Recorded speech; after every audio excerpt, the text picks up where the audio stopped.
ஐயா வணக்கங்க ஐயா.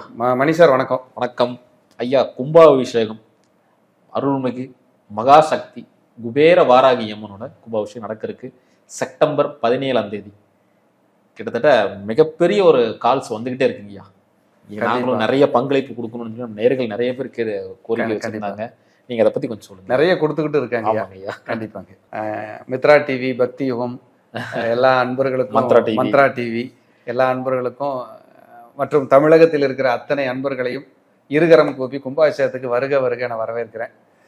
இதில் வந்துங்க செப்டம்பர் 17 மதுரை மீனாட்சி அம்மன் கோயிலுடைய கும்பாபிஷேகம் நடக்கிற அன்னைக்கு மகாசக்தி குபேர வாராகி அம்மனுடைய ஆலய கும்பாபிஷேகம் பிரம்மாண்டமாக நடக்கிறக்கியா. பிரம்மாண்டமாக அதை என்னுடைய அன்பு மாணவர்னு சொல்லலாம், என்னுடைய நண்பர்னு சொல்லலாம், எங்கள் குடும்ப உறுப்பினர்னு சொல்லலாம்.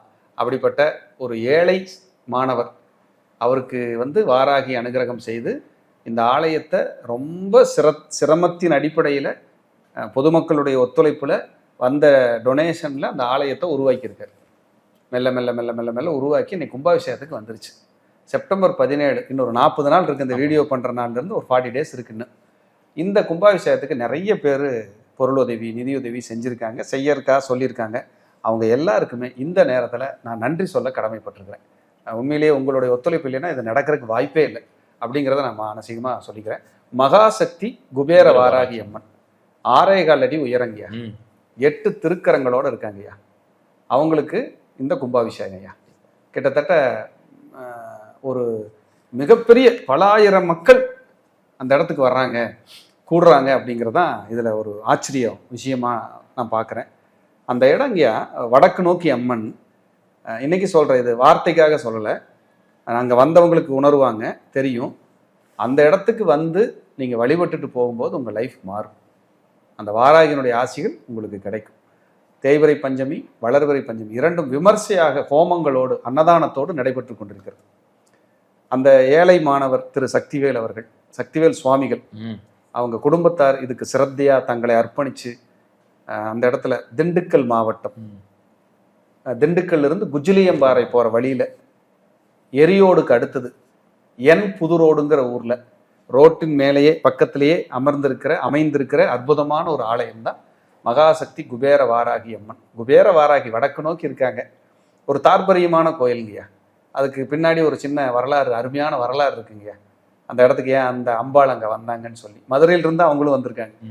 அம்பாள், அந்த அம்பாள் ஒரு அற்புதமாக இருக்காங்க. உண்மத்த பைரவர் அங்கே வர்றாங்க. உண்மத்த பைரவர் நம்ம அம்பாளுடைய கணவர் உண்மத்த பைரவர். இனி உண்மத்த பைரவருங்கிறது படிப்புக்கான கடவுளுங்கய்யா, பைரவருங்கய்யா. அது நிறைய பேருக்கு இனி நம்ம கொடுக்க போறோம். கண்டிப்பா அதை நம்ம ஒரு வீடியோவா அடுத்தது பண்ணுவோம். இந்த கும்பாபிஷேக விழாவிற்கு செப்டம்பர் 17 2026 வியாழக்கிழமை காலை 10:45 10:45 11:10 கும்பாபிஷேகம். கும்ப கலசத்துல தீர்த்தம் விடுறோம்.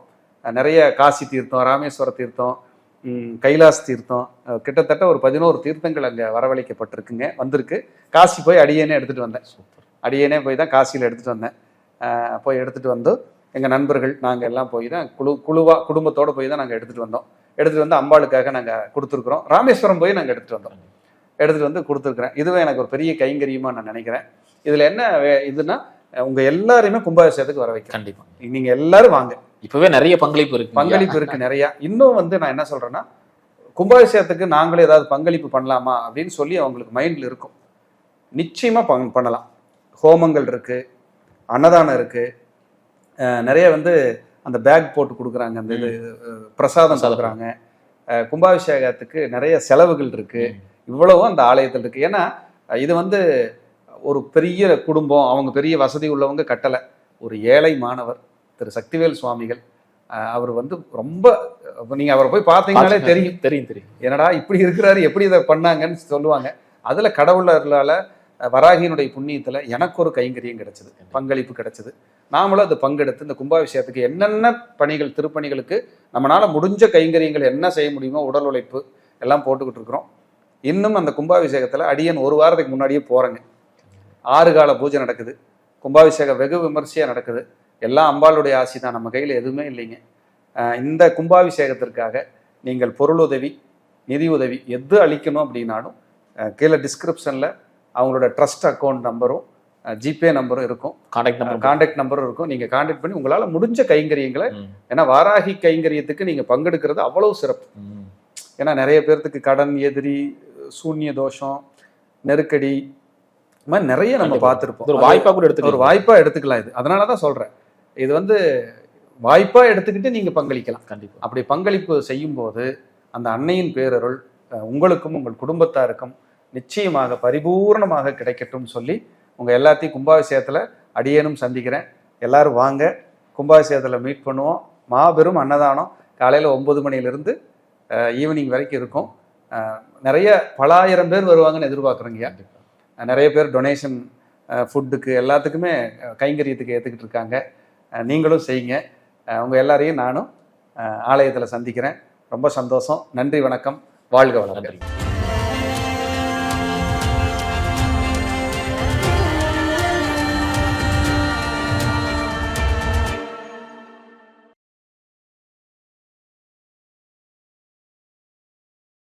ஐயா வணக்கம். ஐயா மணி சார் வணக்கம். வணக்கம் வணக்கம் ஐயா. நீங்க நம்ம பார்க்கக்கூடியது தொழில் சார்ந்து இருக்கிற விஷயம். ஐயா, யாரு தொழில் பண்ணலாம்? எல்லாரும் தொழில் பண்றோம், நான் எல்லாருமே ஜெயிக்கிறது இல்லை. சில பேருக்கு மட்டும் அது வந்து ஒரு மகுடம் வந்து கிடைச்சிருது. சில பேருக்கு பிறகு வேலையில பண்றாங்க, ஆனா வேலையை சில பேருக்கு வேலையை வந்து ஒரு உயர்வை கொடுக்குது, அங்கீகாரம் தருது, வீடு மனம் எல்லாமே வாங்கி கொடுக்குது. யாருக்கு வேலையில ஒரு அங்கீகாரம் தரும், அதே மாதிரி தொழிலில் ஒரு உச்சத்தை தொட முடியும், அதை வச்சு சொல்லுங்க. கண்டிப்பாக மணி சார், பொறுத்தளவுக்கு நீங்கள் இப்போ இது ஓன் பிஸ்னஸ் மாதிரி தானே? உங்களுக்கு ஓன் பிஸ்னஸ் தான், பிஸ்னஸ் மாதிரி இல்லை. விஷன் மீடியா அப்படின்னு நீங்கள் ஒன்று பண்ணுறீங்க அப்படின்னா அது ஒரு ஓன் பிஸ்னஸ் தான். இது எல்லாருக்குமே நம்ம ஏதாவது ஒரு சொந்த தொழில் பண்ணணும், சமுதாயத்தில் ஒரு ரெகக்னைஸ் கிடைக்கணும், ஒரு பெரிய அந்தஸ்தோடு வாழணுங்கிறது ஒவ்வொருத்தருடைய கனவு. என்னன்னா பை பேட் லக்கு எல்லாருக்கும் அமையறதில்லை. அதுதான் வருத்தமான விஷயம். எங்கேயோ ஒரு சிலர் ஜொலிக்கிறாங்க. எம்ஆர் ராதா ஒரு படத்தில் சொல்லுவார் இல்லையா, இந்தியாவில் இருக்கிற மொத்த பணக்காரங்களே 400 பேர் தான் அப்படின்னு. எல்லாருமே பணமா புகழா பெரிய அளவில் வாழ்றதில்லை. எங்கே போய் முடியுதுன்னா, வேலைக்கு போகிறதே சிலருக்கெல்லாம் சிரமமாக இருக்கும். வேலையே கிடைக்கல சார், நான் கஷ்டப்படுறேன், அப்புறம் எங்கே போய் சொந்த தொழில்? சிலர் சொந்த தொழில் வேலையை நல்லா போயிட்டு இருக்கு விட்டுட்டு சொந்த தொழில் போய் விழுந்துருவாங்க, முடிஞ்சிருவாங்க. சிலர் சொந்த தொழில் செஞ்சிட்டு இருப்பாங்க, அவங்க எல்லாம் லாஸ் பண்ணிட்டு வேலைக்கு போயிட்டு இருப்பாங்க. ரெண்டு கான்ட்ராஸ்டும் பயங்கரமா இருக்கும். இப்போ நம்ம ஜாதக ரீதியா ஒரு ஜோதிடரா நான் வர்றவங்களுக்கு கிளீனாக அட்வைஸ் பண்ணிடுவேன். நீங்கள் முதல்ல வேலையா சொந்த தொழிலா இருக்கிறது அப்புறம் உங்களுக்கு தசாபுத்தி நல்லா இருக்கணும். அற்புதமாக சொன்னீங்க. அதை விட்டுட்டு நீங்கள் நான் சொந்த தொழில் செய்கிறேன் வேலைக்கு போகிறேங்கிறதுல ரெண்டாவது தான். யோக திசை நடக்கலை, உங்கள் லக்னப்படி தசாபுத்தி நல்லா இல்லைன்னா நீங்கள் எதை பண்ணாலும் ஜெயிக்க முடியாது, உங்களை ஜெயிக்க விடாது. என்ன நாலேஜ் இருக்கட்டும், என்ன யோகங்கள் இருக்கட்டும், அந்த வெற்றி பெறதுக்கு தசாபுத்தி பர்மிட் பண்ணணும். தசாபுத்தி அவங்க தான் வந்து உங்களை ரூல் பண்ணுறவங்க, உங்களை கையை பிடிச்சி கூட்டு போகிறவங்க. அவங்க தான் பாதையை போட்டு நீ இந்த வழியில் போ அப்படின்னு கீ கொடுக்குறவங்க அவங்க தான். அப்போ தசாபுத்தி நல்லா இல்லைன்னா உங்களால் ஒரு பிடி மண்ணை கூட அசலாக அள்ளிட முடியாது அப்படிங்கிறது என்னுடைய ஆழமான கருத்துங்க. கண்டிப்பாக இதில் எந்த மாற்றமும் இல்லைங்க. சரி, ஃபஸ்ட்டு வேலை. ஒரு ஜாதகத்தை எடுத்துக்கிட்டிங்கன்னா, ஒரு ஜாதகத்தில் லக்னத்திலிருந்து 6ஆம் இடத்தை பார்க்கணும். வேலை அப்படிங்கிற இடம் 6ஆம் இடம். உங்களுக்கு 6வது வீடு சூரியனோட வீடாவோ செவ்வாயோட வீடாவோ குருவோட வீடாவோ வந்தால் நல்ல வேலை, மதிப்பு மிக்க வேலை. 6வது வீட்டில் சூரியனோ செவ்வாயோ குருவோ உங்க ஜாதகத்தில் யோகாதிபதிகள் 5, 9 கூடையவர்கள் அமர்ந்தாலோ சிறப்பான தெளிவான வேலை. வேலையில ஃபர்ஸ்ட் பிரிச்சுட்டான். இதுதான் பாயிண்ட், ஃபர்ஸ்ட் பாயிண்ட்.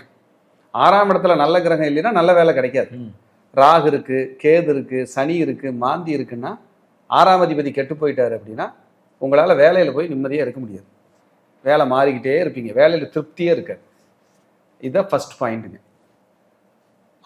6ஆம் அதிபதியோட வலிமையான சூரியனோ 10ஆம் அதிபதியோ சனியோ கனெக்ட் ஆயிட்டாங்கன்னா, வலிமையான மடி மைண்ட்ல வச்சுக்கணும், நல்ல நிலைமையில் இருக்கிற 6ஆம் இடத்தோட வலிமையான நல்ல நிலையில் இருக்கக்கூடிய 10ஆம் அதிபதியோ சூரியனோ சனியோ தொடர்பு கொண்டால் அந்த வேலையில பெரிய பதவி. சின்ன இடத்துக்கு போய் சின்ன லெவல்ல இருந்து நான் வேலையில சிஇஓ வரைக்கும், வைஸ் பிரசிடென்ட் வரைக்கும் நான் மேலே வந்தேன் அப்படின்னு சொல்லுவாங்க. அப்போ ரொம்ப எளிமையா இருந்து ஒரு பெரிய இடத்துல பெரிய நிறுவனத்தில் ஒரு மேனேஜர், சூப்பர்வைசர், டீம் லீடர் 10 பேர்த்த வழிநடத்துகிற வேலைக்கு வர்றேன் அப்படின்னா இதுதான் தகுதி. இவங்கெல்லாம் என்ன பண்ணிடணும்னா வேலைக்கு போயிடுறது நல்லது. ஃபர்ஸ்ட் பாயிண்ட், வேலை தான் பலம். சரி, தொழில் ஸ்தானம் 10ஆம் இடம் தொழில், தொழில்காரகன் சனி. உங்க ஜாதகத்துல 10ஆம் அதிபதியும் சனியும் பலம் பெற்று 7ஆம் இடம் வாடிக்கையாளர். வாடிக்கையாளர் இல்லாமல் எங்க தொழில் பண்ணுவீங்க? ஒன்றும் பண்ண முடியாது. அப்ப 7ஆம் அதிபதி கெடாமல் இருந்து 7ஆம் இடத்தில் பலம் பெற்ற கிரகங்கள் அமர்ந்து 7ஆம் வீட்டிற்கோ 7ஆம் அதிபதிக்கோ குரு பார்வை கிடைக்க 10ஆம் அதிபதியும் பலம் பெற நீங்கள் ஒரு தொழிலதிபராக மாறலாம். இதுதான் 2வது பாயிண்ட். இதுதான் 2வது பாயிண்ட். 10ஆம் இடம் 7ஆம் இடம் பலம் பெற்று 12ஆம் இடம் பலம் பெற்றால் இம்போர்ட் எக்ஸ்போர்ட். Import export. 4ஆம் இடம் 10ஆம் இடம் 7ஆம் இடம் பலம் பெற்றால் சுயமாக ஒரு பொருளை தயாரிக்கின்ற நிறுவனம், மேனுஃபேக்சரிங். 4 தான் தயாரிப்பு, 10 தொழில், 7 வாடிக்கையாளர். இவங்களுக்கெல்லாம் லாபாதிபதி தனகாரகன் நல்ல வலிமை பெற்றிருந்த பலம். இந்த கிரகமெல்லாம் நல்ல நிலைமையிலிருந்து லக்னாதிபதி பலவீனம் அடைந்து 6ஆம் அதிபதி பலம் பெற்று விட்டால் அந்த நிறுவனத்தில் பெருத்த கடனாளியாக இருப்பார்கள். அந்த நிறுவனம் நடத்துறதுக்கு கடனாளியா இருப்பாங்க. இந்த வேலைக்குன்னு ஒரு விதி சொன்னேன்ல, அந்த இடத்துல அப்படித்தான். நிறைய பாவிகள் தொடர்பு கொண்டா இவங்க வேலை செய்யறதுக்கு பணம் லோனுக்கே போயிட்டு இருக்கும். நான் நிறைய சம்பாதிக்கிறேன், இஎம்ஐயா போயிடுது, கடைசியா மாதம் 5000 மிச்சமான பெரிய விஷயம் சார் அப்படின்னு சொல்லுவாங்க. வேலைக்கு போறதுக்கு உங்களுக்கு 6ஆம் இடம், 6ல் சனி இருந்தால் அடிமை வேலை, 6ஆம் இடத்துல நல்ல கிரகம் இருந்தால் நல்ல வேலை, ராஜ கிரகங்கள் இருந்தால். 6ஆம் அதிபதி நீசமானாலோ 6ஆம் அதிபதி போய் 8-12 மறைந்தாலோ சொந்த ஊரை விட்டு வெளியில் வேலை. நான் சென்னையில் வேலையில் இருக்கேன், பெங்களூரில் வேலையில் இருக்கேன், அப்படி சொந்த ஊரில் இருக்க விடாது. அப்போ தொழில் பண்ணுறீங்கன்னா 10 தொழில், தொழில்காரகன் சனி, சூரியன் நிர்வாக திறமை, புதன் புத்தி கூர்மை, 7ஆம் இடம் வாடிக்கையாளர்கள், 2ஆம் இடம் வருமானம், 11ஆம் இடம் லாபம். இந்த 6 பாயிண்ட் உங்கள் ஜாதகத்தில் நச்சுன்னு இருந்ததுன்னா தொழிலில் கொடி கட்டி பறப்பீங்க. இல்லைன்னா உங்களால் ஒன்றும் செய்ய முடியாது. உங்களால் ஒன்றும் இந்த விதிகளை மட்டும் உங்கள் ஜாதகத்தை வச்சு பொருத்தி பாருங்க. அப்படியே தத்ரூபமாக சொல்கிறாயா இந்த ஆள் அப்படின்னு சொல்லுவீங்க. ஏன்னா ஜோதிடம்ங்கிறது மறுபடியும் சொல்கிறேன் மகா சமுத்திரம். இந்த அளவுக்கு இவ்வளவு தூரம் இவ்வளவெல்லாம் பேசுகிறேன்னா ஏதோ நான் கண்டுபிடிச்சிட்டேன், என் நாலேஜை வச்சு பேசுகிறேங்கிறது இருக்குது, இல்லைன்னுலாம் சொல்லலை. குருமார்களுடைய ஆசீர்வாதம். ஐயா, இப்போ 2 இடத்துக்குமே இப்போ லக்னாதிபதி ரொம்ப முக்கியமா? லக்னாதிபதி தான் நீங்கள் எடுக்கிற முடிவுக்கு உங்களுக்கு எவ்வளோ கெப்பாசிட்டி இருக்குன்னு சொல்கிறவர். லக்னாதிபதி கெட்டு போனாலே சொந்த ஊரில் இருக்காதீங்கிறாங்க. ஜாதகத்தில் சொல்லுது, வெளியில் போயிரு, எங்கே தள்ளி போயிருக்குது. பாட்டி வீட்டில் வளர்ந்தேன், ஹாஸ்டலில் இருந்தேன், வெளியில் போயிட்டேன், வெளிநாட்டில் இருக்கிறேன், வெளியூரில் இருக்கிறேன். ஏன்னா லக்னாதிபதிங்கிறது உங்கள் ஜாதகத்தில் உங்களுடைய முழுமையான உருவம்ங்க, உங்களுடைய ஆளுமைங்க. அவர் வந்து பெரிய ஒரு ஒரு ஒரு முதுகெலும்புங்க, உங்கள் ஜாதகத்தோட முதுகெலும்புங்க. அவர் கெட்டு போயிட்டாருன்னா போராட்டம் இருக்குது சார். நீங்கள் போராடாமல் வர முடியாது. அப்படி கெட்டு போனவங்க தள்ளி போயிடுறாங்க, வெளியில் போயிடுறாங்கன்னா ஜெயிச்சிருவாங்க சார்.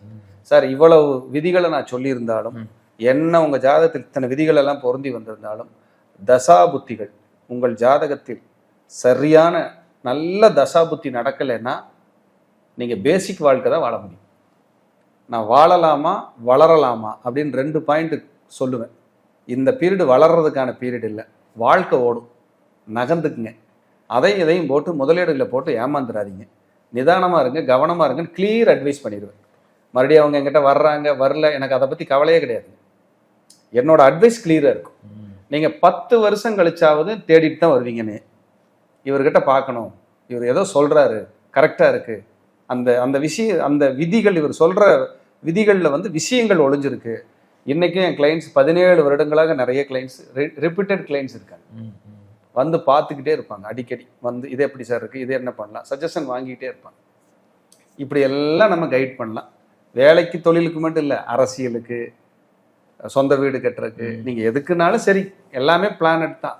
இன்னும் சொல்ல போனால் உங்களுக்கு நல்ல நேரம் இருக்கும்போது தான் நல்ல இடமே கிடைக்கும். நேரம் வரணும், இல்லைன்னா ஒன்றுமே பண்ண முடியாது சார். சார் திறமை இல்லாதவங்கள நிறைய பேர் இருக்காங்களா? சினிமாவை எடுத்துக்குங்க, எத்தனை ஜாம்பவான்கள் கொடி கட்டி பிறந்தவங்க இன்னைக்கு சும்மா உட்காந்துருக்காங்க. யோசிச்சு பாருங்க, எத்தனை ஜாம்பவான்கள் கொடி கட்டி பிறந்தவங்க எல்லாம் சும்மா உட்காந்துருக்காங்க. திறமை இல்லாமல் இல்லை, வாய்ப்பு வராது, உங்களை கண்ணுக்கு தெரியாது, அந்த கிரகம் மறைச்சிடும். அதுக்குத்தான் என்ன பிரச்சனை, என்ன கிரகம் நம்மளுக்கு தொந்தரவு பண்ணுதோ அந்த அதிதேவதை, அந்த பரிகாரம், அந்த கோயில், அந்த ஆலயங்களுக்கு போய் நீங்கள் அந்த எனர்ஜியை வாங்கும்போது உங்களோட கெட்ட கர்மா வெளியேறும்போது தான் உங்கள் ஞாபகம் மற்றவங்களுக்கு வரும். ஓ, இந்த சினிமாவுக்கு இந்த நகைச்சுவை நடிகர், இந்த குணச்சித்திர நடிகர் கரெக்டாக இருப்பார், தூக்குங்க வாங்க அப்படின்பார். அப்போ அந்த நேரம் வரணும் சார், டைம் வரணும். வரலைன்னா ஒன்றும் பண்ண முடியாது. நல்ல நேரம் மிக மிக முக்கியம். அப்போ உங்கள் ஜாதகத்தை பாருங்கள், யோக தசா புத்தி இல்லை, மோசமாக இருக்குன்னா நீங்கள் வாழ முடியாமல் போகாது. இருக்கிற வேலையை செஞ்சுக்கிட்டு இருங்கன்னு சொல்கிறேன். அருமையாக சொன்னீங்க. அதே மாதிரி இந்த கோச்சாரம்னா பாதிப்பு 10% கோச்சாரம் உதவும். 7.5 சனி அஷ்டமச்சனி அவ்வளோ 10% உதவும். நேரமும் நல்லா இல்லை, 7.5 வந்துருச்சு, நீங்கள் என்ன சார் பண்ணுவீங்க? நடுத்தெருவில் நிறுத்திட்டு போயிடும் சார், ஒன்றுமே பண்ண முடியாது. டயம் நல்லா இருக்கு, 7.5 சனி இருக்கு, சமாளிச்சுக்குவீங்க. ஒன்றில் போனால் கூட ஒன்று உதவியாக இருக்கும். ஒரு இடமாவது வச்சுருப்பீங்க, விற்று கடன் அடைச்சிட்டு டெபாசிட் பண்ணிட்டு வாழ்ந்துடலாம். டைம் கெட்டு போச்சுன்னா ஒன்றுமே கண்ணுக்கு தெரியாது. நீங்கள் இடம் விற்கணும்னு நினைப்பீங்க, உங்கள் இடம் 10 லட்சத்துக்கு போகுதுன்னு வைங்க, 3 லட்சத்துக்கு கேட்பாங்க. அப்போ எதுக்குமே ஒரு நல்ல டைம் வரணும். சும்மாவா யமகண்டத்தில் பயணம் பண்ணாத, ராகு காலத்தில் கிளம்பாத, பேசாதுன்னு ஏன் சொல்கிறாங்க? தப்பாக போய் முடிஞ்சிடும். அந்த நேரம் விஷ நேரம்ங்கிறான் இந்த பூமியில். அந்த நேரத்துக்கு போய் நீ துர்க்கையை கும்பிடு, காளியை கும்பிடுன்னு ஏன் வச்சாங்க? அந்த உக்கிர தேவதைகள் கிட்ட போய் அந்த விஷ நேரத்தில் நிற்கும் போது தான் உங்களுடைய கெட்ட கர்மா அழிக்கப்படுது, வதம் செய்யப்படுது. அதுக்கு தான் போய் தீபம் போடுறோம். காளி காட்சி கொடுக்காது உங்களுக்கு. நீங்கள் போனதையும் காளி உங்களுக்கு சொந்தமாயிராது. அந்த டைம், அந்த தெய்வம், அந்த தெய்வத்தின் பிம்பம், அந்த அஷ்டபுஜங்களோட நிற்கிற தெய்வம், அந்த நேரத்தில் நீங்கள் போடுற தீபம், அந்த பிரார்த்தனை பிரபஞ்சத்தின் மூலியமா காற்றில் கலந்து மிதந்து உங்கள் கர்மாவை தீர்க்கறதுக்கு அது முயற்சி செய்யும். இதில் எந்த மாற்றமும் இல்லை. இப்படி நிறைய இருக்கு சார். அப்போ உங்கள் ஜாதகத்தில் வேலைக்கு போகிற அமைப்பு இருந்தால் வேலைக்கு மட்டும் போங்க, தொழில் செய்கிற அமைப்பு இருந்தால் தொழில் செய்யுங்க, நல்லபடியாக செய்யுங்க. ரெண்டுக்குமே நேரம் நல்லா இல்லை, தசாபுத்தி நல்லா இல்லைன்னா நீங்கள் உங்கள் வேலையை மட்டும் பார்த்துட்டு உங்கள் வாழ்க்கையை நகர்த்துற வழியை பார்த்தா சேஃப். சிறப்பு அப்படின்னு சொல்லி இந்த பதிவை நான் முடிக்கிறேன். எல்லாருக்கும் என்னுடைய அன்பான வாழ்த்துக்கள். மீண்டும் ஒரு நல்ல பதிவில் சந்திக்கலாம். நன்றி, வணக்கம், வாழ்க வளர்க. நன்றிங்க.